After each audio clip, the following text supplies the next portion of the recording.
Halo, ketemu lagi dengan saya Deddy Siang di Kioskam Channel. Terima kasih sudah klik video ini. Hari ini saya kedatangan laptop yang kemarin itu pada waktu launching harganya masih di 20 juta. Pertama kali keluar prosesor handphone dimasukkan ke laptop, yaitu Snapdragon X, bro. Jadi kalau sudah X, itu sudah ranahnya prosesornya laptop. Dulu mahal banget di 20 juta, seperti biasa.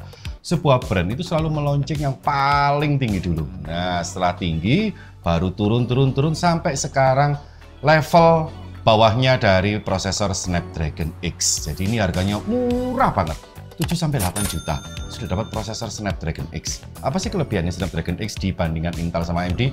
Yang pasti, TOPS-nya lebih tinggi. Terus habis gitu, ada beberapa seri bisa lebih ringan daripada laptop AMD dan Intel. Terus daya tahan baterai, ini nggak ada musuhnya bro, daya tahan baterainya itu. Dari seri terendah sampai seri yang tertinggi itu di atas 20 jam. Bahkan ada yang tembus sampai 35 jam untuk seri tertentu. Terus habis gitu, yang paling ciamik-soro dari Snapdragon daripada laptop umumnya memakai Intel sama AMD ya. Bedanya, laptop dengan prosesor Intel sama AMD ingin performanya maksimal, ya harus dicas karena butuh suplai daya bro. Jadi clock-nya semakin tinggi, FPS-nya semakin tinggi. Kalau dilepas jadi mode hemat, FPS-nya ikut turun, clock-nya otomatis turun. Biarpun prosesor AMD ini ada beberapa tipe yang persis kayak Snapdragon. Kalau nggak salah Zen 5 7035 lah, tapi kan hanya beberapa tipe. Kalau Snapdragon, semuanya mulai dari Snapdragon X, terus X Plus, X Elite, semuanya di-charge, nggak di-charge, performanya tetap, clock-nya tetap, FPS-nya juga ikut tetap bro. Kenapa kok bisa gini? Karena perusahaan dari Snapdragon sudah dari dulu membuat prosesor yang irit, performanya bisa maksimal di handphone. Handphone ini kan kalau di-charge, nggak di-charge, kan performanya sama. Kamu nge-game Mobile Legends, di-charge nggak di-charge, sama aja. Antutu, mau apa aja, itu sama aja bro. Sama pemilihan Snapdragon yang bikin prosesornya tinggal diaplikasikan ke dalam laptop. Terus kelebihan dari Snapdragon ini karena sudah dari dulu ya membuat prosesor AI, jadi dia paling menonjol di prosesor yang memiliki AI TOPS paling tinggi daripada kompetitor. Kalau Intel kan barusan, Intel Ultra. Kalau Ryzen kan barusan, Ryzen 8000. Sekarang keluar Ryzen AI 579. Tapi kalau Snapdragon dari dulu, contohnya pada waktu kamu main TikTok, ganti muka, ganti apa, itu kan pakai AI-nya, pakai NPU-nya dari Snapdragon. Tinggal diaplikasikan ke laptop, gitu aja bro. Nah, ini adalah laptop murah dengan harga 7-8 juta, mereknya Asus VivoBook, memakai Snapdragon paling rendah, Snapdragon X. Check it out.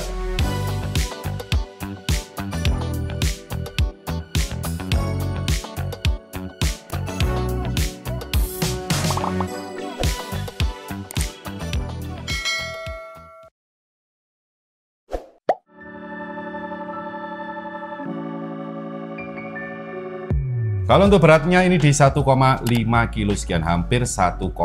Ini versi yang beratnya standar ya. Tapi ada beberapa tipe Snapdragon Plus, Snapdragon Elite di merek lain itu bisa sampai di bawah 1 kilo. Ringan banget. Nah kalau ini yang standar 1,5. Bodinya dari plastik ya bro, plastik dari atas. Ada tulisannya Asus VivoBook. Terus habis gitu bagian belakangnya sistem pembuangannya lubangnya cuma satu, biasanya kan full, ini cuma satu. Di sini ada dua lubang speaker, karet sama karet. Terus kalau untuk portnya ini agak ngeri bro ya. Padahal harga laptopnya ini 7-8 juta. Di atas sini ada tipe C, di bawah sini ada tipe C. Dual tipe C dengan USB 4.0, 40 GB per second. Ngeri, atau disebut Thunderbolt. Thunderbolt itu sertifikat dari Intel. Kalau sudah kata-kata Thunderbolt, berarti kecepatannya itu fix 40 GB per second. Tapi kalau sebutannya USB 4, itu masih belum fix. Bisa turun, bisa naik. Tapi ya bisa dibilang USB 4 sama Thunderbolt sama aja. Jadi kamu bisa pasang GPU eksternal. Tapi belum saya coba bro. Bisa nggak ya prosesor Snapdragon dipasangi GPU eksternal AMD atau Nvidia? Belum saya coba. Coba besok saya akan ulas seperti itu. Terus kamu bisa pasang Wacom, kamu bisa pasang alat lighting. Jadi lighting sekarang kan pakai tipe C semua dengan kecepatan data yang tinggi bro. ciamik-soro loh. Harga segini loh bro. Dual USB 4.0. Terus di sini ada USB tipe A, di sebelah sini ada USB tipe A. 3.2 Gen 1. Jadi ini satu, di sini ada jack audio. Kalau chargernya seperti ini, pakai 65 watt, pakai tipe C. Nah, kayak gini bro. Sudah, seperti itu. Bagian pantatnya polos, tidak ada sistem pembuangan. Jadi pembuangannya hanya ada di bawah aja, kanan kiri juga tidak ada sistem pembuangan. Ngeri. Biasanya di sini atau di belakang di full ini minim sekali sistem pembuangan. Semoga tidak throttling bro ya. Dibuka dengan satu jari apakah bisa? Kita akan coba, bisa sampai 180 derajat.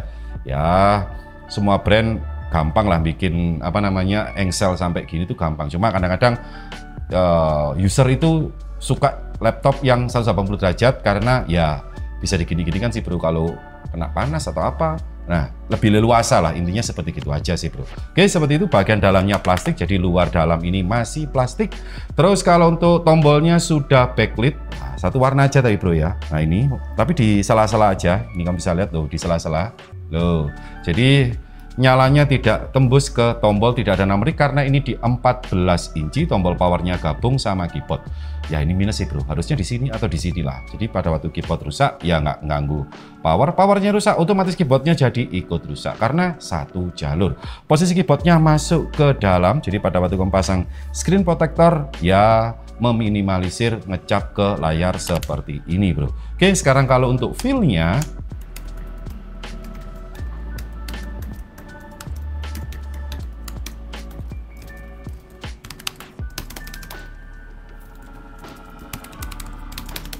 enak, empuk, capsnya ini rapi, nggak kasar, agak silent gitu loh. Enak ini bro. Di sini ada tombol Copilot.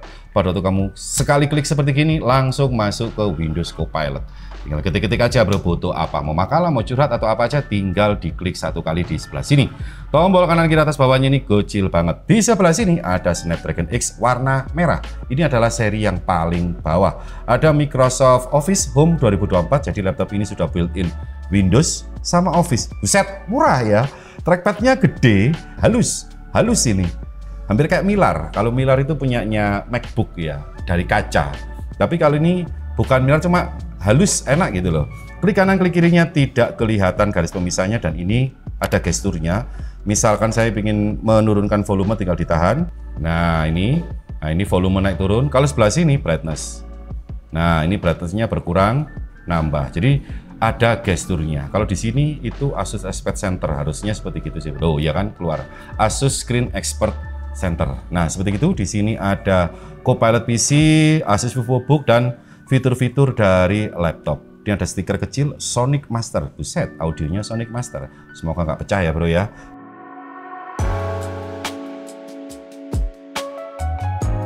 Kalau untuk layarnya, frame to frame-nya tipis standar seperti laptop zaman sekarang. Ada privacy-nya di sini loh. Ada dual mic. Di sini ada logo Asus. Ini sudah anti glare, jadi nggak mantul-mantul seperti kaca. Resolusinya Full HD 1920 x 1200. Terus memakai panel IPS 60 Hz. Kalau untuk color gamutnya di 65% sRGB, 49% Adobe RGB, 48% DCI-P3, 46% NTSC, dan 19% DaVinci. Kalau untuk kontras rasio, jadi bidang gelap dan bidang terang, karena ini IPS ya maksimal di 1500. Kalau kamu pengen lebih tinggi ya ambil OLED sampai juta. Diukur dengan angka banding 1. Kalau ini di 1310 banding 1 dengan nits-nya di 309 nits atau kandela per meter persegi.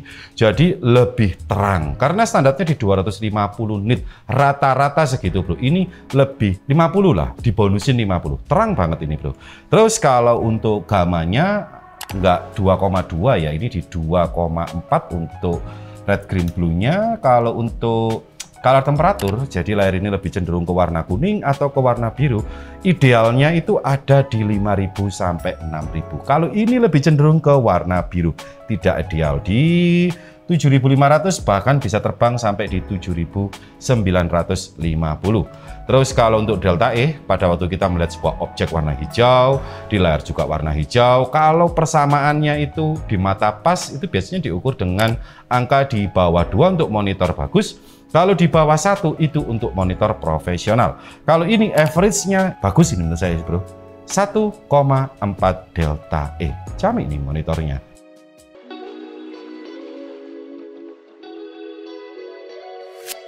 Buka bagian belakang, plastik, ada stiker pendingin, tidak ada filter dust, baterainya seperti ini di 50 watt hour, dipakai idle sama nonton YouTube seperti ini. Di sini ada 2 speaker. Ini adalah NVMe Gen 4. Tidak ada port tambahan ya, jadi hanya 1 slot aja, hanya bisa di-upgrade ke 1 tera atau 2 tera. Ini Gen 4 512, speednya seperti ini.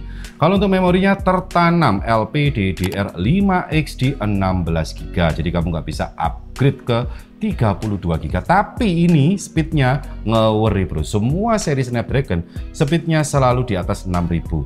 Ini 8448 mega transfer per detik, ngeweri. Buset, kenceng banget itu bro. Wi-Fi-nya sudah Wi-Fi 6E, hampir sama speednya dengan Wi-Fi 7 dan Bluetooth 5.3. Ini sistem pembuangan dari prosesor, dibuang di fan, keluarkan ke satu arah aja bro. Ini pakai cover, pakai single cover, nggak pakai double ya. Fan-nya juga kecil, dibuang satu arah, jadi tidak ada sistem pembuangan kanan kiri. Snapdragon itu ada 3 macam, Snapdragon X atau X1, Snapdragon X Plus atau XP, terus Snapdragon X Elite atau XE. Nah, kalau ini Snapdragon X1 12600. Perbedaannya, semakin tinggi prosesor sampai ke Elite itu paling atas bro ya. Clock-nya lebih tinggi, core sama thread-nya lebih banyak, terus teraflop-nya lebih banyak. Nah, semakin rendah otomatis teraflop rendah, clock-nya rendah, core thread-nya rendah. Kayak gitu bro. Ini memiliki 8 core, 8 thread. Semakin tinggi prosesor Snapdragon, core thread-nya semakin banyak. Bukan 8 core 16 thread ya. Ini 1 core 1 thread, berarti 8 core 8 thread. Namanya Qualcomm Orion Core. Nah, clock speed-nya bisa sampai di 3 GHz. Kalau untuk DP-nya di 35 watt. Satu prosesor ini memiliki 3, jadi ada CPU, ada NPU atau AI, sama ada GPU. NPU-nya bisa sampai 45 top performance. GPU-nya namanya Adreno X1 Strip 45. Dan L3 charge-nya kecil banget, cuma 6 mega.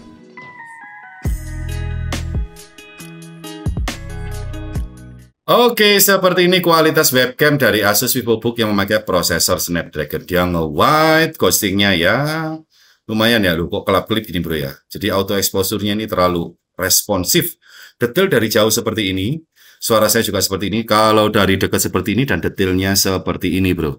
Nah, terus di sini ada menu untuk auto framing, jadi biar kita tetap posisi di tengah. Eye contact biar mata kita tetap lurus, terus ada background effect seperti ini bro. Dan ada menu namanya AI noise cancelling dari Asus, ini sudah saya on kan ya, jadi suara saya seperti ini.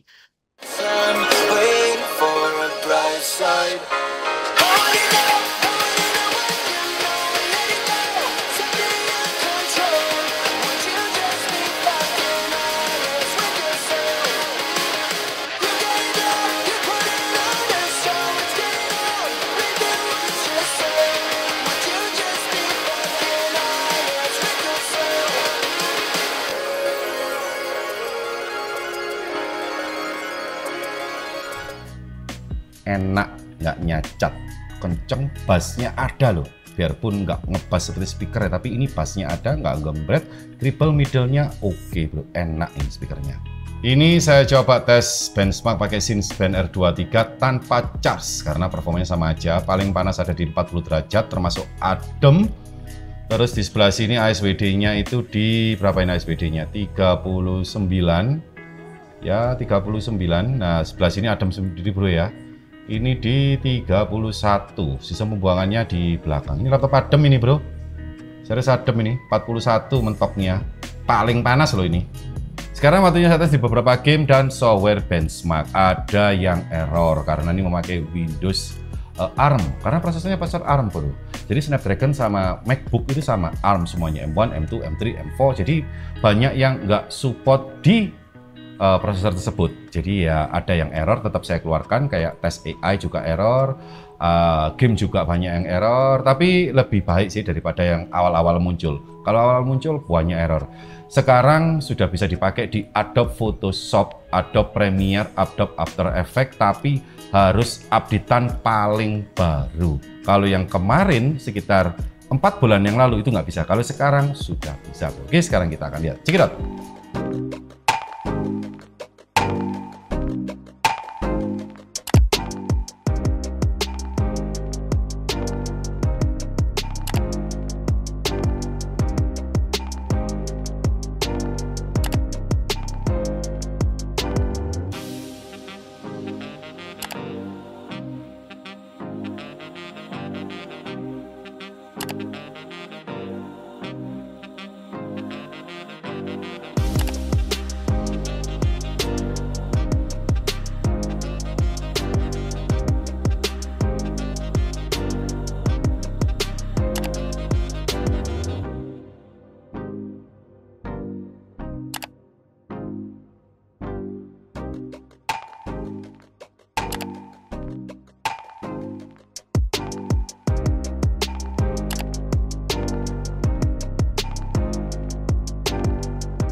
Nah, seperti itu review dari Asus VivoBook yang memakai prosesor Snapdragon X. Kesimpulannya, kalau untuk plusnya harganya murah banget, topsnya tinggi, baterainya hemat, terus performa dicolok gak dicolok ini sama aja. Nitsnya tinggi bro, di 300 nit, tombolnya enak, sudah backlit, layarnya bagus, pakai IPS, dan mereknya juga merek branded. Tapi kalau untuk minusnya ya pakai Windows ARM sih bro, jadi mau nggak mau ya kamu harus nunggu sampai mereka ini developer software mengupdate softwarenya agar bisa berjalan di Windows ARM.